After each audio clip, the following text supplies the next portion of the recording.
Welcome to Vision to Venture, the podcast where we talk to leaders in the tech world. In each episode, we chat with entrepreneurs, tech experts, and leaders within the tech space to hear their stories. So, if you're curious about tech, starting a business, or just want to hear inspiring stories, this podcast is for you. Make sure to follow and subscribe to never miss an episode. Let's get started. Welcome to Vision to Venture. Today we are joined by Vasily Ovchinnikov, the Director of Machine Learning at Remerge. Remerge is a mobile DSP helping achieve industry-leading performance for large-scale in-app advertising campaigns. From an unexpected start in software engineering to his current leadership role in machine learning, Vasily has navigated through different fields and challenges, always staying ahead of the curve. So, hi, welcome to the podcast, Vasily. How are you? I thank you very much for having me. Pretty good, pretty good. How are you today? Hopefully it's Yeah, good as all well. good. Excited to have you on, have a bit of a chat. So I think the easiest place to start will be sort of, can you tell me a little bit about your background, sort of how you got to where you are now in the position that you're in? Sure, it's been an interesting path, really. A bit of an unexpected one, retrospectively, that is.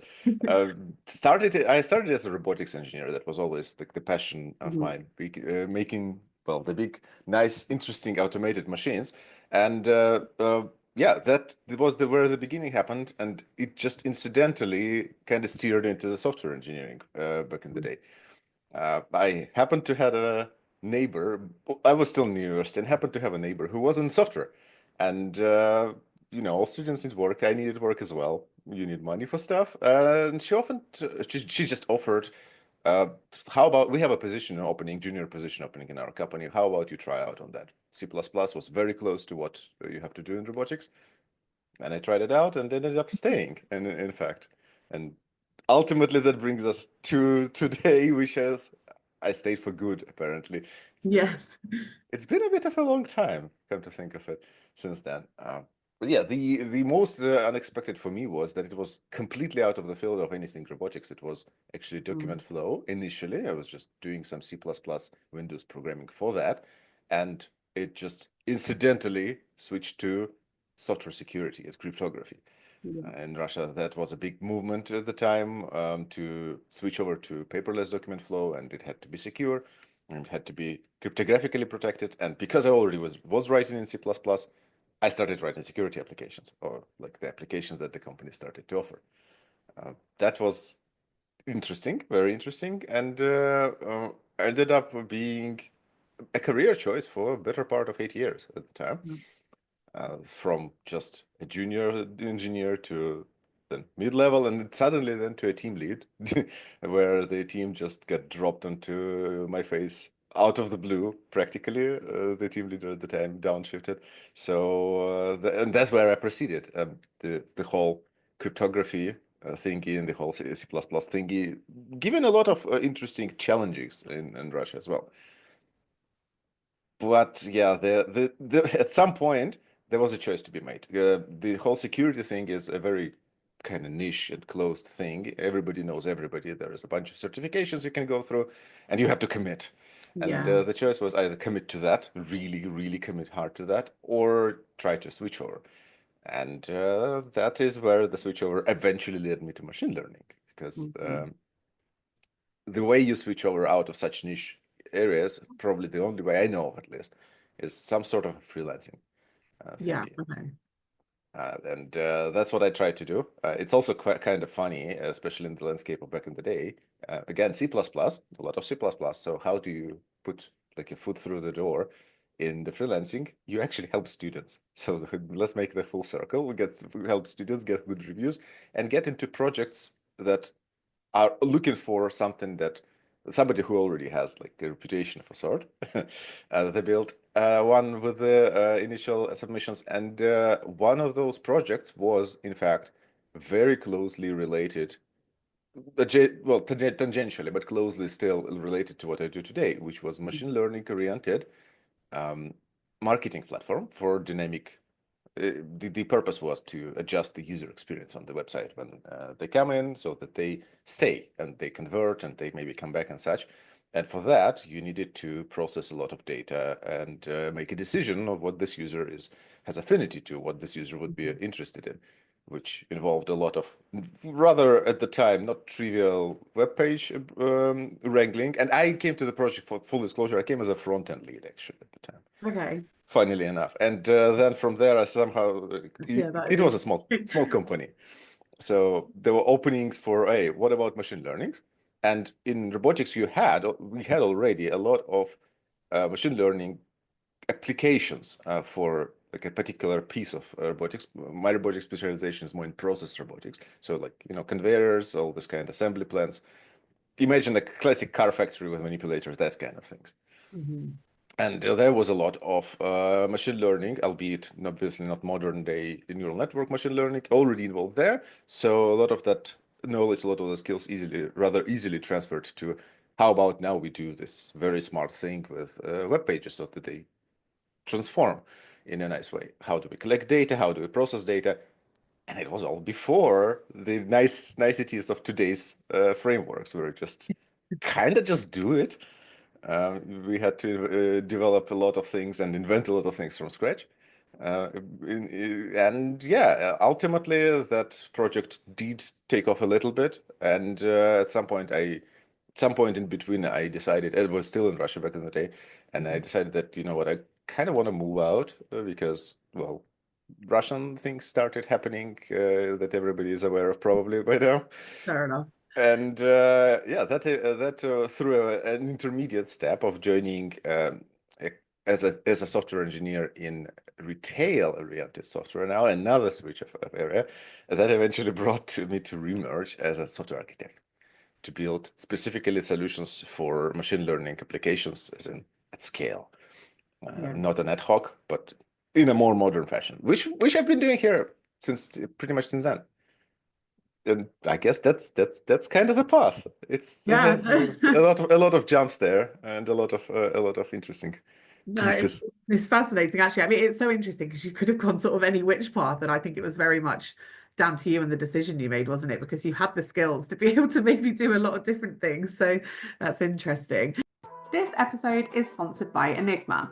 Enigma help connect machine learning and software engineering talent with groundbreaking opportunities in the field of AI. So, whether you're a company searching for exceptional tech talent or an individual seeking that perfect role, Enigma is your go-to solution.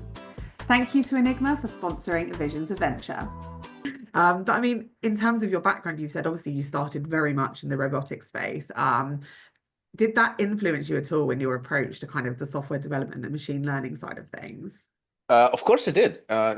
In fact, I was joking again a decade ago or so when we were hiring that in Russia I would much rather hire a software engineer with a background in mechanical engineering, in general mechanical engineering, rather than a you know end-to-end software engineer who went through university, formal education, and such. Because ultimately, if you look at this from a very bird's eye view, the challenges are very similar. And as in you have a task that you need to have done, whichever that task may be, you need to build a machine that does this task efficiently and doesn't fail. But the whole robotics and mechanical thing is much less forgiving. And once you commit it to a solution, that is the solution. You will, if you need to change it, in most cases, it will be very, very expensive. So you have to develop some sort of frameworks for yourself and just processes to avoid those costly mistakes and make it so that the mistakes, if they happen cheap directly, cheap and safe. Because one additional thing with mechanical engineering, I don't know if you know about that, is that you are actually always at risk of being in prison when you develop machines. Oh my goodness. It is something that was taught us to universities where it said, if your machine fails catastrophically and there is some sort of like accident, you as a lead engineer, if you were the lead engineer, are looking down the whole sky in the net kind of texture, potentially. Also adds a bit of a motivation to do your job really well. Yeah, God, that's a lot of pressure, isn't A little bit, right. But all in all, the whole design principles, the whole work organization principles, the whole iteration principles, they are in many ways the same. And in many cases, mechanical engineering industry has been doing this for over a good part more than 100 years. Wow. right? So there is a lot of learnings that you can take from there and apply them to software. And as I was in the software, it was a bit fascinating to me that a lot of those learnings were not learned quite yet. Sure. It in the last 20 years, I've been almost 20 years, I've been actively participating in the industry. It has relearned a lot of the old learnings, but especially with machine learning things, where you don't quite, it has a very interesting parallel with mechanical things. In mechanical things, you calculate stuff and you then you hope that it works exactly or close enough to how you calculate it, and you need put some margin of errors in and so forth, but you cannot really know to a point how it will function. You Mm. have to be like accommodating for potential discrepancies in design of your machine, in design of your mechanism. And now we are in machine learning. We're building models that do stuff roughly in the way we want, but not quite. So they need to do, you need to design the systems Yeah. to accommodate for this little margins of errors as well, as one of the examples of transitionary Yeah. skills. No, that's amazing. That, yeah, no, it's honestly, it's really interesting. I think your background coming from there, and also just going back a little bit to what you said before as well, you had to kind of go into the freelancing side of Yeah. things. You've explained a little bit why that was the case, but I mean, what was the sort of main motivation, I guess, to actually transition into that? And how did you kind of manage the challenges of working the machine kind of learning projects before Python, like you also mentioned, was actually widely used? Um, it's as I mentioned, you need if you want to switch, if you're a software engineer, you're kind of almost free to choose what you do. If you're Uh-huh. a general software engineer from the go, there are still areas where you can't go if you haven't gone them from the beginning, like gaming, surprisingly, somewhat surprisingly, and for example, very niche mathematics, like Fortran libraries, stuff that people mostly use nowadays in trading and especially real-time trading. That is a very closed ecosystem. If you didn't start there, you will not get there, right? But Yeah. other than those exceptions, generally you, I don't know, work in retail, cool, you build software, then you worked in a different area, you want to work in something that advertising, you go build software there. And this hop is seamless. Unfortunately for me, because I was so locked into information security, it was not that seamless. If I stayed just a software developer there, it probably would have been much easier. Albeit heavy C++ with heavy focus on security is not a, a particularly universally transferable skill. Yeah. But I was at the time already department lead for a couple of years. And from that, the expectation of the larger industries is this is where you stay until your life ends, essentially. You become the expert, you advertise yourself as an expert, and you stay in this area. And I kind of didn't want to. Part of the reasons being, again, Russia, if you stay in this software security area, you are for good for foregoing your opportunities anywhere else. I had a very interesting encounter with US Embassy where, for example, where to get visa, I had to wait for an additional 6 months, and the visa was extremely time limited because what if I know some secrets, or what if I am a spy? And that I wanted gone from my life. Wow. I was literally that was literally the reasoning why that they gave me not on record that yes, we're checking what if you're a spy because information security. It's interesting. A friend of mine from that area couldn't get out of Russia for 10 years just for no vacation. Not greatest start if your intent is to participate in a wider industries overall everywhere, hoping to make impact somewhere else. So switch over. And the switchover is you either heavily downshift into a junior position somewhere, or you do kind of that, but halfway, which is freelancing. Yeah, okay, yeah, that makes sense. So yeah, you obviously wanted to put your skills, the level that you were at with your skills, rather than joining in a really kind of early stage job, kind of go into the freelancing route. That makes sense. And obviously it all worked out well. You are where you are now. And obviously as Remerge sort of continues to grow at the moment, you've obviously gone into the position that you're in. But from your perspective, kind of what strategies have you actually found effective in actually sort of managing the challenges that come with scaling your team at the moment, as I know that's something you guys are working on? It is actually surprisingly challenging, and it is to some extent underlined by the way we try to approach the whole machine learning thing. Is in the industry there is, oh, was I well, it's actually judging by LinkedIn post still is. a bit of a ivory tower kind of an approach. We have mathematically inclined people, data scientists, aka, sitting and doing the theoretical work that will be maybe applicable to practical applications. Then there is the tower ends, and the data engineers begin, who take those whatever the products the mathematically inclined data scientists produce and make actually production usable artifacts out of them that can be deployed, that can be served, and so forth. And that has been sort of status quo since before the Python days, and that was understandable, right? Before super widespread Python applications, most of the times you did use Python or something very, very much not production friendly to build your thing, and then engineer came and did it in Java, for example, right? Spark, if we take early Spark.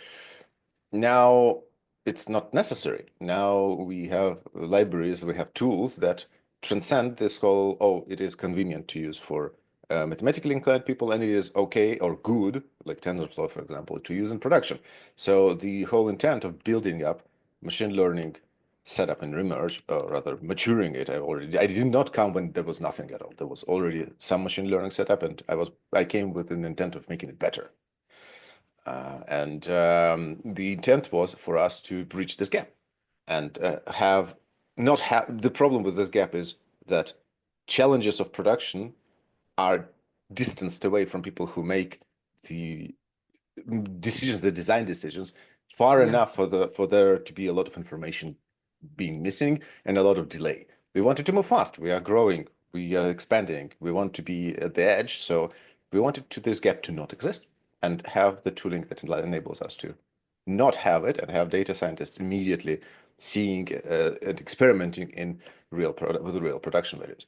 That itself is a challenge, but that also imposes challenges on growing the team, because you suddenly need a very particular kind of engineer who is very versed. So my team mostly is focusing on building the tooling to build the models and helping the data scientists and all other teams to build these models efficiently. So we need a person who is data sciencey enough and knows that stuff very well. And they need to be able to do engineering at a really high level because they're building core level tooling for machine learning. A bit of a unicorn. Sure. Finding them is tough, and we had to develop a bit of a special hiring approach to that, and we had to develop a bit of internal learning program on how you transition from either software engineering into more data science stuff or vice versa. And incidentally, my team and my direct reports mostly are people with academia backgrounds. So take data science people who went into software engineering. It's been interesting, and yeah. And I think it's going to be even more interesting moving forward because tools and the approaches, this whole, oh, we don't want the gap between data scientists and engineers, that is being finally realized by the industry. There are LinkedIn posts that quote something that we discussed 7 years ago when I was just joining Remerge, and it was not like a common knowledge. It was actually, when we were hiring, it was very much it caused a lot of surprise, like very many eyebrows. Like, oh wait, what? I am a data scientist. I will be delivering production things. Like, why would I do that? Uh, We so wear that multiple hats.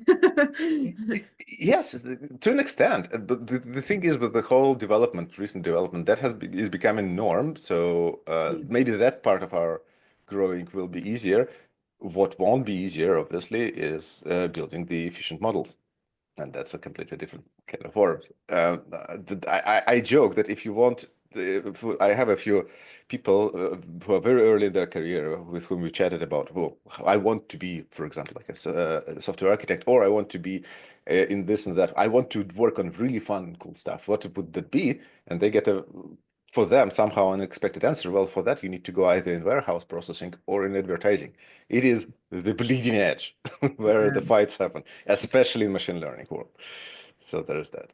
Yeah, no, that's fab. I mean, obviously you've said you've gone into a little bit about the actual kind of the team members joining and how that could be a bit of a challenge. And obviously as well as that, you have sort of the changes that are actually in the technical aspect of everything. So obviously there are updates, and how do you kind of keep updated with these rapid changes kind of in machine learning technology at the moment? And how do you actually ensure that the team that you're bringing on and already have are sort of keeping up with that and keeping pace? We have a bit of a well, we have a few programs how to do that. As Mm. in, um, it depends on the vector to an extent, right? For example, right now there is an emergent desire for subsystems that are aimed at very quick machine learning progressing, very quick iterations from idea to production. Well, we kind of built it in-house before they existed in the market. So that challenge is not that much of a challenge. Yeah, Conversely, the theory, the math, the mathematics, the whole core of the modeling, for that, because my direct team comes from academia background, they are very incentivized internally and sort of organically to keep up with this. right. And we are in advertising space. There is a lot of pressure. We have constant monitoring on how our stuff performs, how competitive are we, how quickly we can iterate and make some things better. And this ties into, oh, well, here we are not that good and are not that competitive quite yet, or maybe it could be better. Well, the first step always is go and research what's out there. Go and try to collect some data, go learn things. And say, this is an example. We have some initiatives with large learning models, how to apply them, and so forth. And in my team, there is one person who was working on large learning models, actually, specifically in like the type of the frontier models we'll know about, just not quite as frontier. And they are very inclined to go and research what's out there, what's more available, how can that be applied, how can that be transitioned. Constant learning, the culture of constant learning is extremely, extremely important. And Yeah, also, without pressure, you have to give people time. If you say, hey, by the way, what's new out there? You have 3 hours to answer me. That's not gonna fly. So we arranged that it is in a more relaxed fashion, right? There are some periods where people can devote specifically to learning what's new and maybe trying it out practically. There are some yeah. projects that are aimed specifically for that. All sorts of factors. It's a bit of a pickles in a jar situation. The jar is big, there are lots of pickles, but the opening is very small. When you ask me which to pick some of them, it's a bit challenging to catch one and get one. Yeah, no, that's fair. I mean, I think essentially it goes back to your actual hiring and finding the people. Because if you're finding the right sort of people, Yeah. you know that they're going to put that effort in to actually, keep continuously learning. And obviously that's important. And I think that's actually an outlook that a lot of people really should start doing. If they're not kind of trust the people you've hired, you went through that whole process for that exact reason, and kind of let them have a little bit of control over the timings and the work that they do. I think that's fab, to be fair. It is absolutely crucial. Remerge is an interesting company in the sense that we always when I was joining, the first impression I had was, oh, well, it has a great engineering culture, and I would really like my time here. And ever since I joined, the person I hired, every person joining comes with it actually has a very good engineering culture that is very focused on learning, very focused on freedom of design expression, all this kind of stuff, innovation, essentially. Yeah. And for that, the team it unfortunately also poses its own challenge. You cannot just grow very quickly. It is not necessarily trivial to find good candidates that A, appreciate it, B, are apt to the challenge of doing this constantly. It's not a completely relaxed, I just do my minimal and go back home kind of work Mhm. that some industries enjoy, obviously, but that's it is also married with a team that doesn't quite enjoy it. We love to learn, we love to find new challenges, we love to solve them, and we like to find like-minded people and hire them. Yeah. Yeah, no, that's fantastic. Yeah, really good answers there. So thank you. That was really interesting. And I'm thinking, obviously we'll go back to a little bit about you. So obviously you obviously came from Russia. You've kind of worked in multiple places at the moment, kind of in the past, and at the moment you're based in Germany. That's correct, isn't Yes. it? Yeah. So, I mean, obviously you've worked in different countries. Has this kind of had a specific impact in kind of shaping your understanding of the global sort of tech market and the landscape? It actually has. I've been very lucky and in many ways, by the way, freelancing helped with it a lot to Yeah. work with people from I would imagine, let me think for a second. I think all parts of the world, some excluded maybe.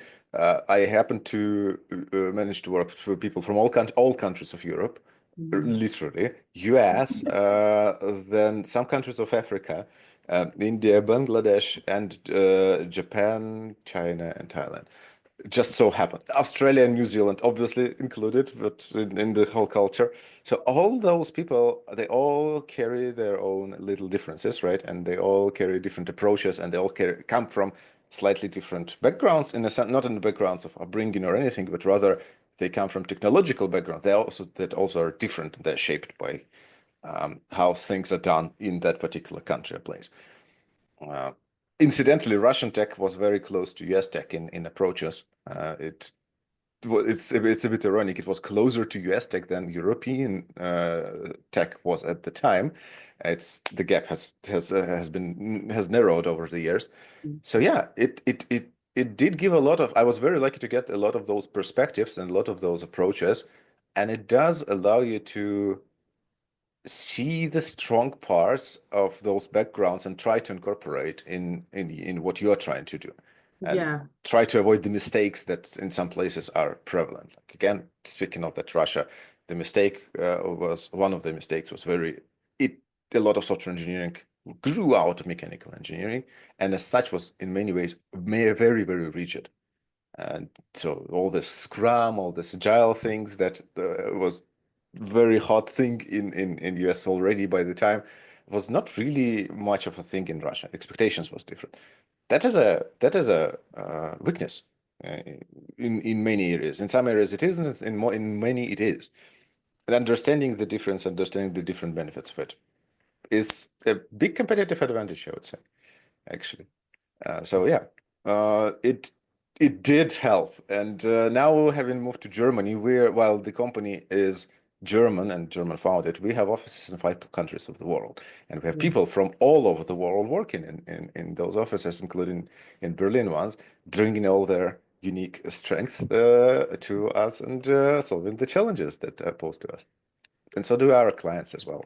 Come to think of it, so that whole exposure to global variation, I would generally recommend everybody to try and find a way to experience this. Oh, yeah. No, for sure. I think you've got kind of a unique background in that sense where you have literally worked with so many different types of people in different countries. And I mean, I know you've obviously mentioned there how it has impacted you, but in terms of sort of leadership style, obviously the role that you've gone into now and that you're working, has it impacted that at all? oh yes, most definitely. There is Russia again. Russia is Russia. There are memes about in Soviet Russia, and then you end the phrase with something funny. Uh, a lot of those memes are kind of true, in a sense that it is a particular culture with a particular habits. And that is not really transferable to everybody. US also is a particular country with particular habits, and that is also not transferable to everybody. European countries, also each of them is unique kind of way of interacting. So managing a multicultural team, you have to find some middle ground that is um, so there is this concept of not pushing people too far, but pushing them enough for them to learn, kind of Hmm. thing. And this whole pushing them enough for them to learn, but not pushing too far, has to be adjusted very much. And to do this adjustment correctly, you kind of need to understand the background. You kind of need to understand the culture and what would be stressful, for example, or too stressful, right? And what wouldn't be too stressful.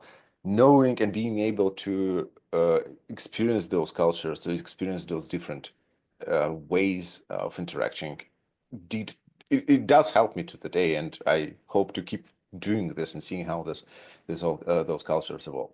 Yeah. Again, something that I would definitely recommend each leader to do if they can. No, for sure. I think that, yeah, you've definitely got a bit of a step up in that sense of things. And your outlook is, yeah, what people should be aiming for, I think, is very understanding. So yeah, that's perfect. And in terms of kind of going back to a little bit about what the main sort of aim of this podcast is, obviously we're targeting and we have listeners talking about sort of machine learning and that sort of area.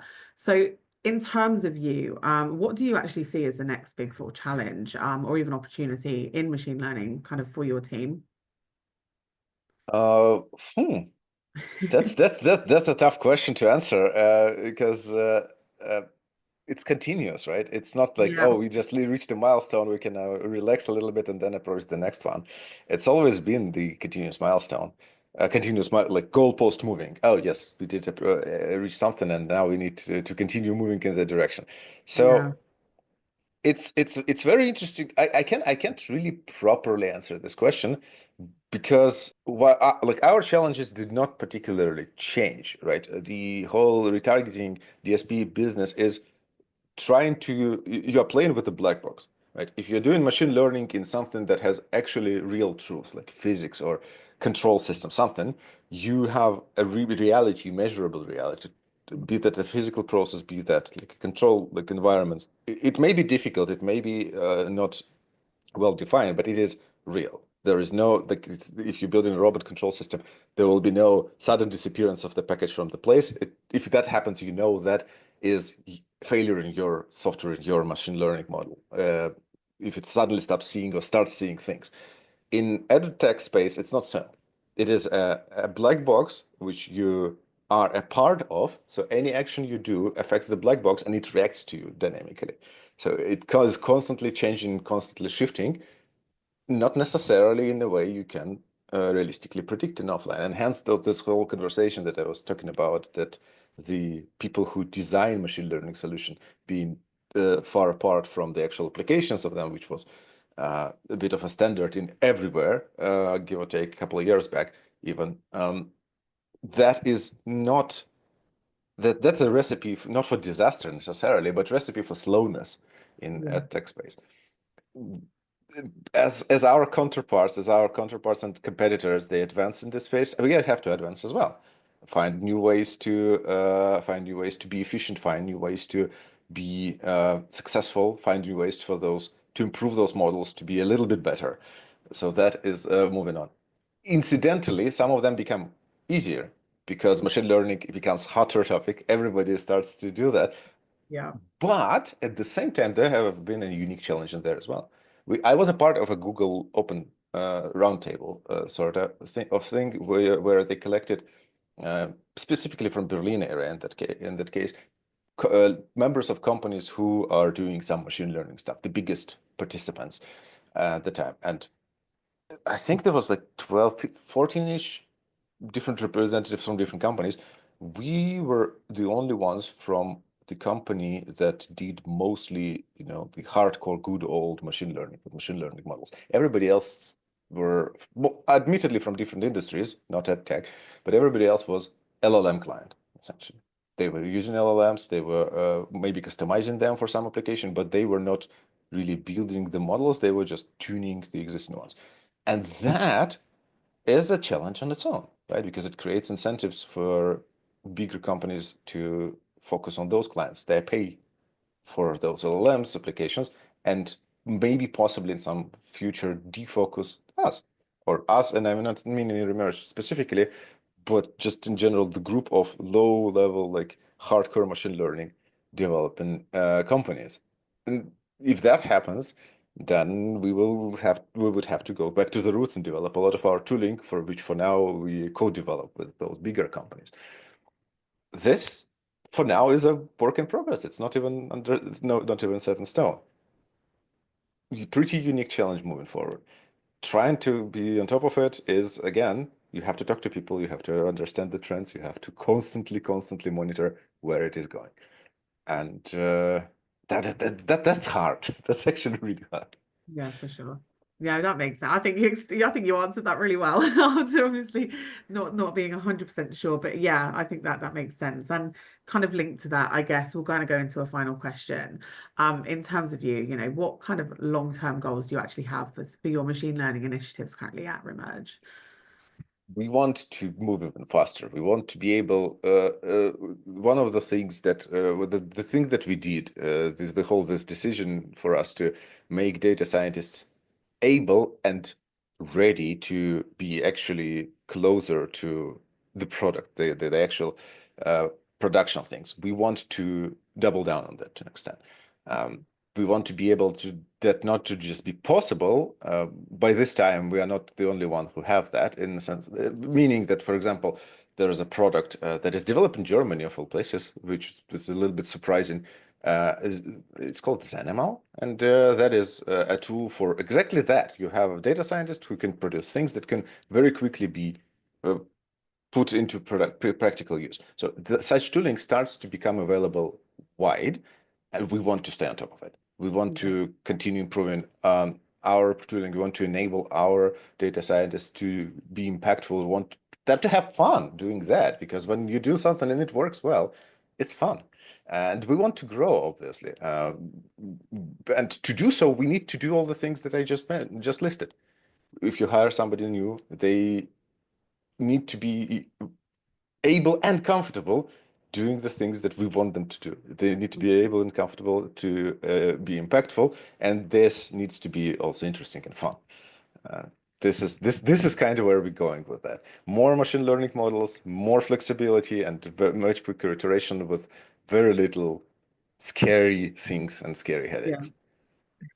Just more. I think that's a good kind of way to Just summarize. move forward. Keep Expand. moving. I think you've chatted about some really great things today, actually, and I think your leadership style is one to be massively admired from your experience and the things you've spoken about. So thank you so much for kind of chatting through a little bit about yourself and obviously Remerge. Yeah, thanks for being on. Thank you. Thank you for having me. Thank you for tuning in to this week's episode of Vision to Venture. If you're listening, make sure to give us a 5-star review. And if you're watching, like and subscribe to listen to more inspiring stories from tech leaders.